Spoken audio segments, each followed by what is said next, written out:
love with you in the name of Jesus Christ.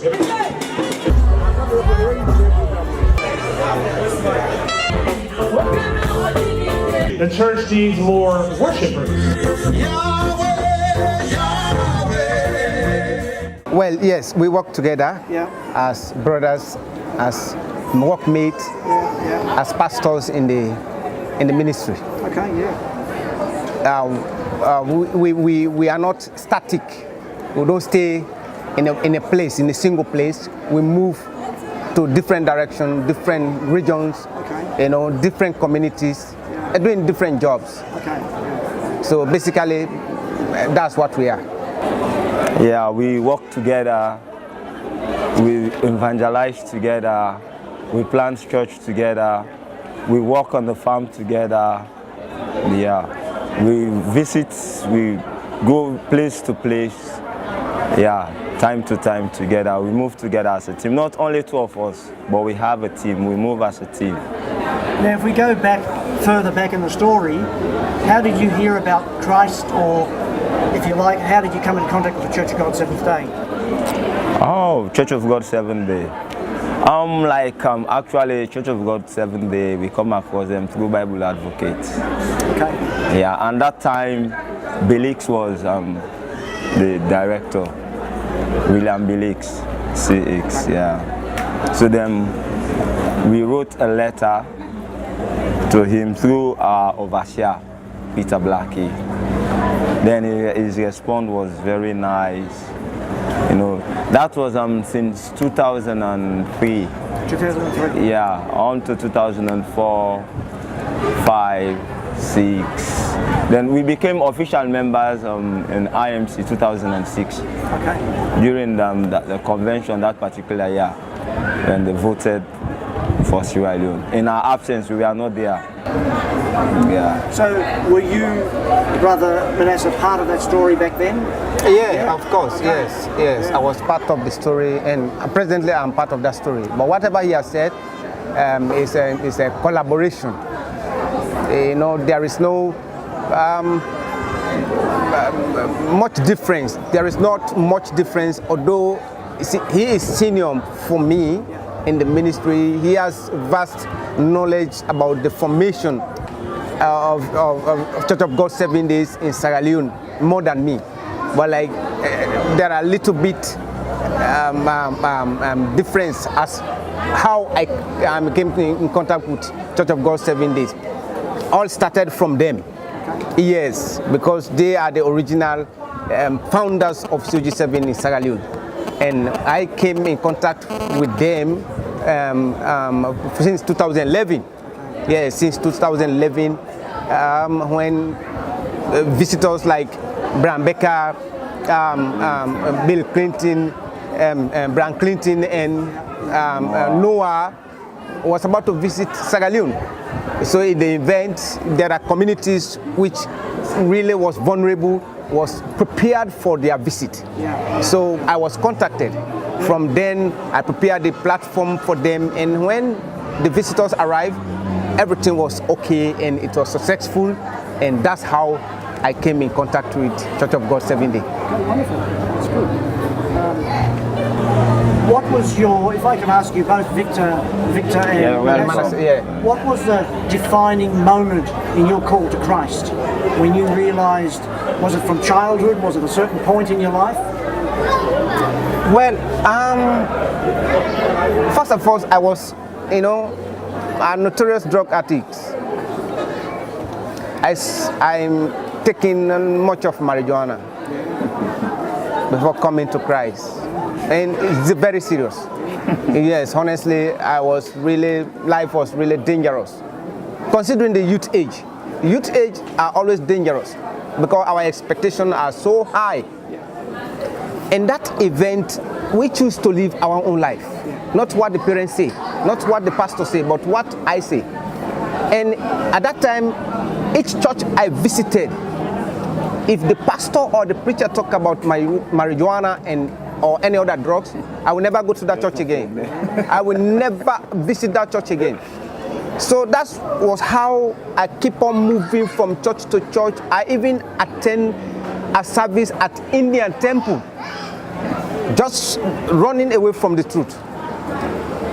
But not early 90s, when there was a Bible training center from Liberia, from some Americans. They were from Liberia, they entered Sierra Leone just when the rebels attacked Liberia.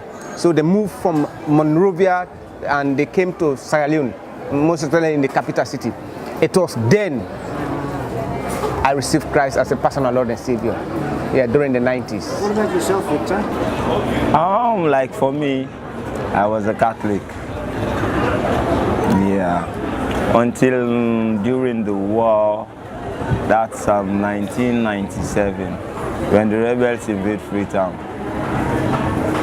That's the time I became a Sabbatarian. Though not at that time, it was not Church of God 7 Day. Yeah.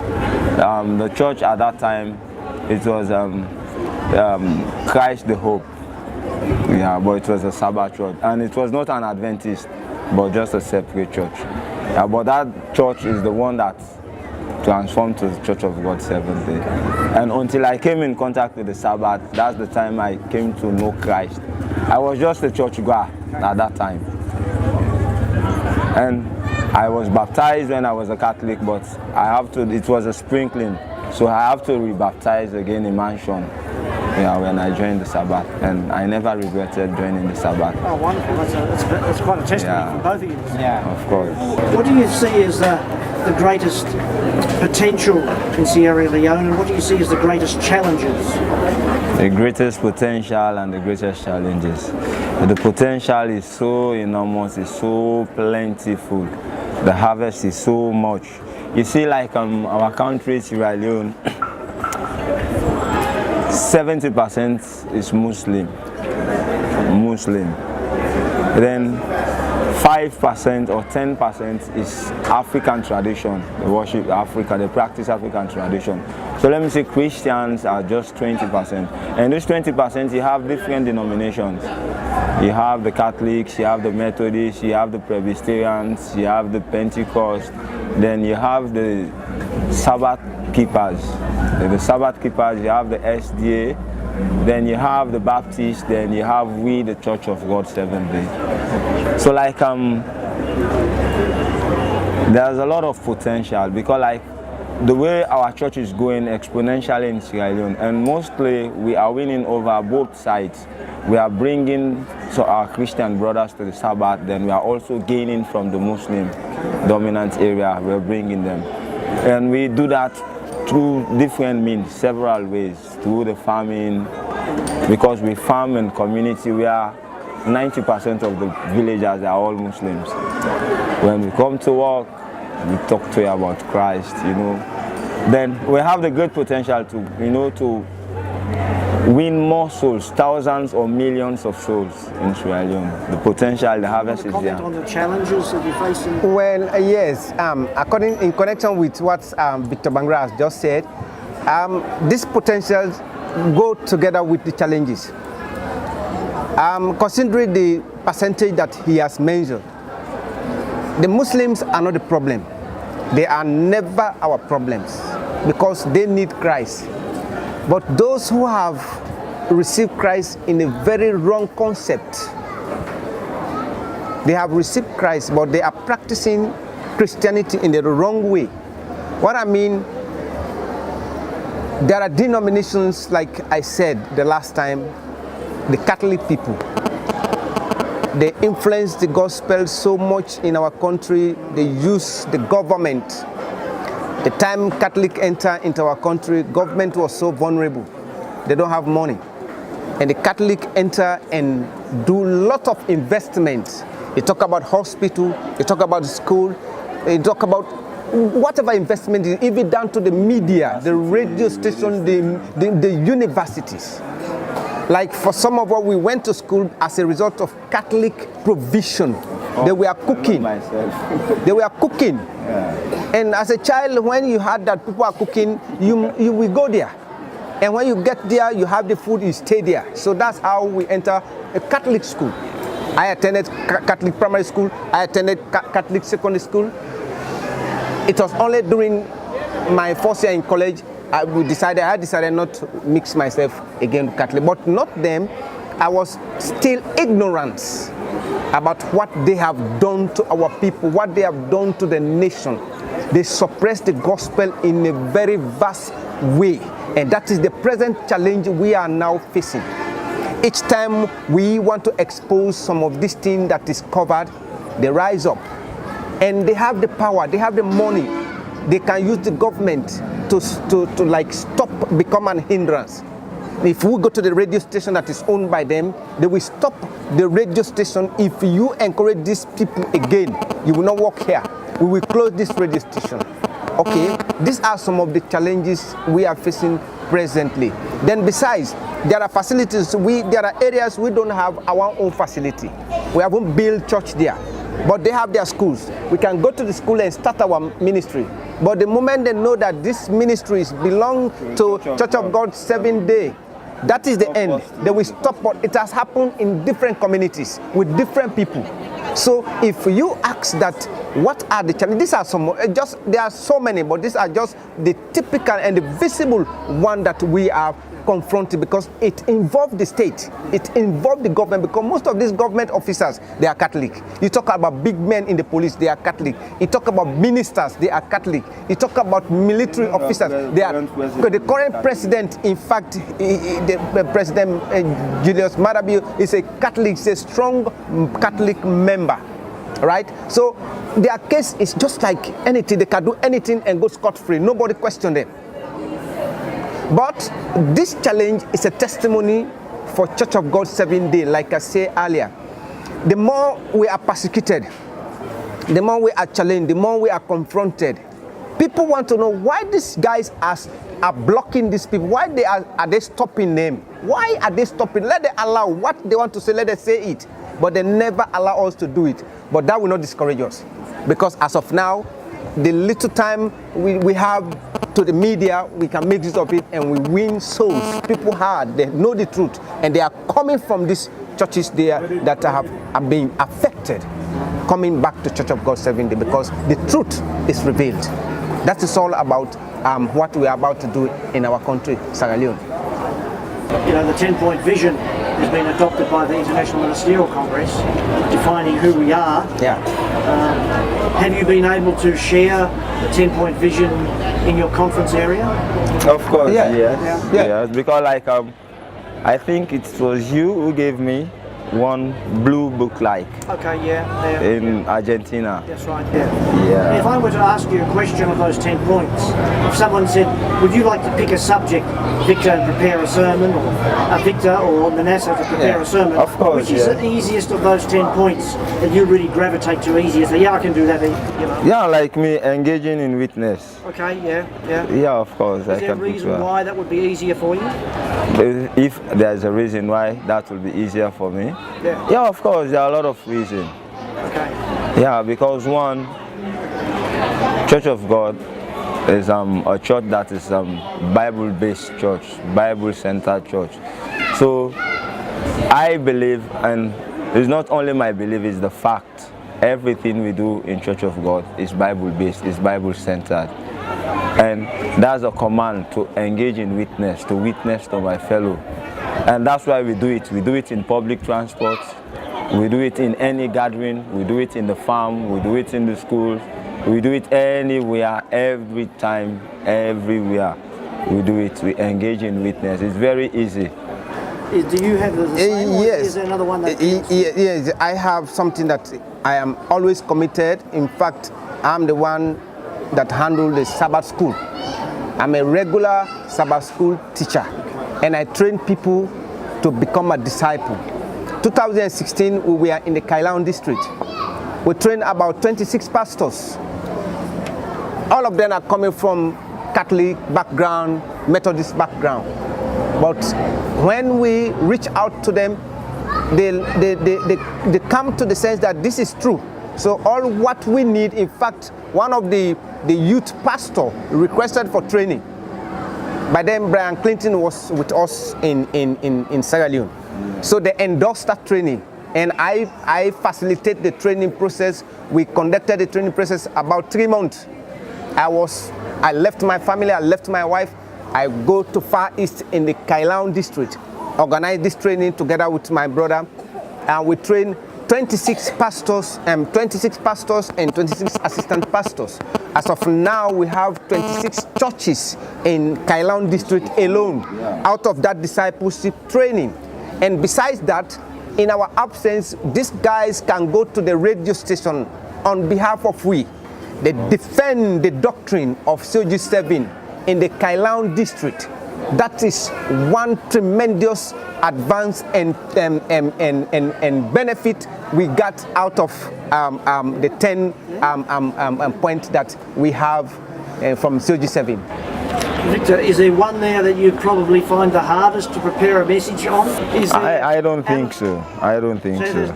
There's not one that... the one I love most is Sabbath celebrating. Okay, yeah. Well, I don't have anything here that I have challenge on, only that there are areas of interest. Okay. Because as for me, I am an evangelist in gift. So I love making disciples. I love making disciples because the more you make disciples, the more the message goes. So I don't pay much attention on other areas. I believe that there are other people who are interested in other areas, but like if I master my own discipline as a disciple maker, I think that would be better and it will help the church to grow. So basically, I don't have any problem with any other point, but like my area of interest is committed to discipleship. That's really interesting. I'm very inspired to hear that. Which of the church literature that we have available do you have access to and you're able to use for evangelism or for teaching? There's the Bible Advocate, This We Believe, and there's a lot of material around. Well, like This We Believe is a wonderful book. It's a wonderful tool. God bless the writers. You know, most of the times when I watch that book, you know, I really find courage in those men, those great men of God that wrote that book. They were really inspired by God. It's just like the ones that wrote the Bible. That book is a very powerful book. And it's a very good material. Then also, we have access to the quarterly. Okay. Yeah, we have access to the quarterly. Yeah. But like the little way we are having constraint is like the children's Sabbath material. Yeah, I've made requests to Brian about that, but up till now. Gideon Murray was trying to assist, but we don't have much material. But like for the adults, This We Believe, we have access to it. Yeah, although we may need more because like we want to expand more, and the more you expand, we have to give. Sometimes when we go to places, I come, Brother John, this is This We Believe, this is our doctrine. I want you to go over this book, then later we'll discuss about it. These are most of the times how we win people over. I have to give you, this is my doctrine. You read any part that you are not convinced that is not of the Bible, then let's discuss about it. Now, you mentioned that you were involved in discipleship and training pastors. Was this a Bible school or was it something more unofficial? And how do you see the role of a Bible training school for pastors across Africa? Well, I think that is our dream. That is our dream. I thank God that this question rise up in this conversation. That is our dream. That is why I choose to take up that responsibility, because as of now, I'm gifted in that area, and I want to trust God that the Lord God will make a way. He will make the provision so that we can establish an institution, training institution for people who want to know about Sabbath school.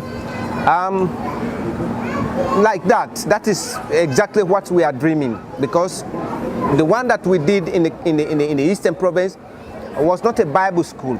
It was just a test case. If we can succeed, if whatever material we are given these guys, they can make use of it, and indeed, it's come out successful, even in our absence. And honestly, I can say this without fear and favor, that even as we are here, these boys, we go to the radio station, we go to the media. Before going there, they can go to the police and say, no, we want to have our program because our leaders encounter something like that. We don't want to face it, that maybe we cannot resist. We cannot, but when they go to the police can give them one security gun, the security man will guide the radio station. Honestly, Pastor John, it's really hectic for us in Sierra Leone. And I don't know if this kind of thing is happening in other African countries. Or maybe sometimes they are just limited their evangelism in their churches or in their local communities. They don't want to face in the nation. They don't want to face in the bigger communities. But we don't fear that. We go to the nation, we go to the leaders, we let them know that this is a mistake. It was a mistake. If like there is a topic in This We Believe, which I love so much, how long in the grave? So if that question has been answered by all nations, well, the answers always is wrong. It's wrong. They say they crucified Christ on Good Friday. On Good Friday. Then how Christ can resurrect on Sunday morning? And he teaches that he will arise after 3 days. So that is the question we sometimes go to the media and ask people question. How long in the grave?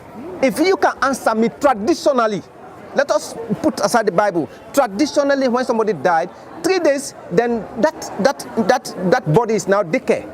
The traditional, we know about that. So if Jesus Christ teaches us for complete 3 good years that I will die, but after 3 days I'm going to resurrect. Now, if these people say Jesus Christ was crucified on Friday by 3 o'clock, then you expect him to resurrect Sunday morning. So that is the question right now before coming. That is the question we leave to the city to answer. Let them answer that question before we return. So honestly, if you had the question that if that was a formal training, well, it was just a test case, because our plan is to have a Bible school or Bible institution training disciples, training people with our own doctrine. Is there anything else you'd like to add to that? Is there anything that comes to mind? No, like just like what my pastor is saying. There are a lot of challenges, especially now I see what the disciples were facing when they were propagating the gospel. But thank God for their faith, because if not for them, I could not have heard about Jesus Christ. Yeah, but because they sacrificed, that's why we had the gospel. I believe myself, I need to sacrifice for others to hear the good news. Yeah, good news. And know the doctrine of the Sabbath. Yeah. We have to. But by so doing, we have some little constraint, like what we are doing.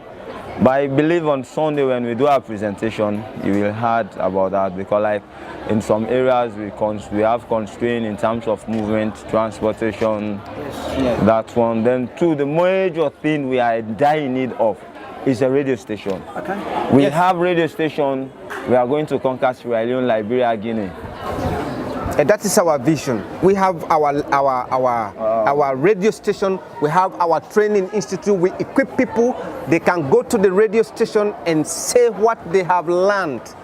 Simultaneously, then as Brother Victor is saying, our vision is not just for Sierra Leone. Because like Guinea is a Muslim state, right? 95%. So if we can have our radio station, we have our training institution. When we train our disciples, they are equipped, young men, young women. They can go to the radio station and say the real things, reveal the secret. That is me. This secret that Jesus was talking about. When you know the truth sets you free. The truth is about Sabbath. People should know that Sabbath is a divine instruction. It is not a man-made like that of the Sunday. And that is the bitterness of my message.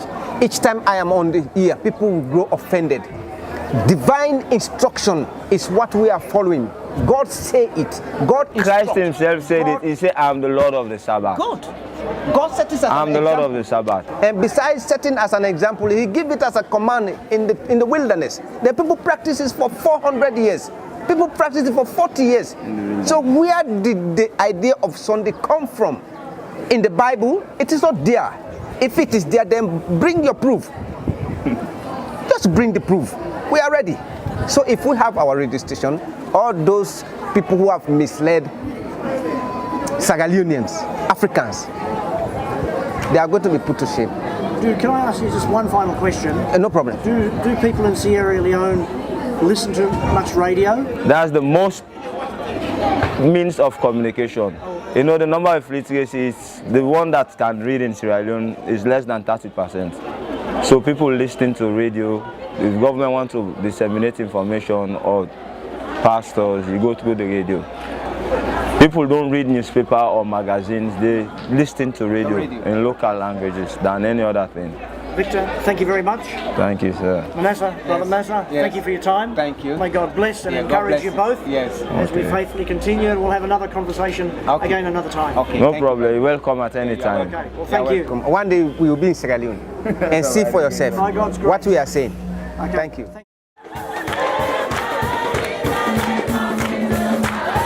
The glory of God be unto him. Standing of brotherly love, that is real. Let there be love shared among us. Let there be love.